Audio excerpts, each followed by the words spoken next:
મહેનતનું ખાવું અને પ્રમાણિકતાથી રહેવું, આ આપણા મૂળ લક્ષણો હતા. એને કારણે આપણા સમાજની પ્રગતિ થઈ છે. આ પ્રગતિ રાતોરાત નથી થઈ, આમ છું મંતર જાદુ મંતર કરતા. આપણે અહીંયા હરાયણુની હેઠે હુઈ રહ્યા એટલાય કેટલાય વરહ પછી BWM ને એવું બધું આવ્યું.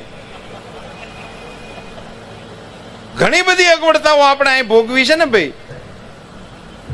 કારખાનાની અંદર આપણે ઘાસલેટ સાટતા હતા, માકડ નો કરડે એટલા હાટું. 7 ગાળામાં 14 ગાળામાં ન્યા બધી ને એ બધું આપણે અહીંયા કરતા હતા. એવું ન્યાય આપણે એવી કઠવાણ હતી. ન્યાય આપણે બધું વાવતા હતા, ખેડતા હતા, કાંઈ થતું કાંઈ ન થતું, થયું હોય કોક લઈ જતા હતા. છૂટા સરતા હતા ખેતરમાં, ડોબાને ફેર એમ નહોતું કહેવાતું. એવા 100 ગામડા વાળા અહીંયા બેઠા છે. આમ આ ખેતર આપણો હાથી હાલતો હોય ને ઉપલે શેઠે સરતા હોય અને તોય કાંઈ નહોતું કહેવાતું. એવા 100 ગામની તો મને ખબર છે. 50 ગામોની અંદર એવું હતું કે આપણા પોલિંગ એજન્ટ બેહાર્યા હોય અને પાણી પાવા હાટું થઈને અમે એક ગાડી રાખતા. એ પોલિંગ એજન્ટને પાણી પાય, હાં સુધી એને કોઈ પાણી નહોતું પાતું.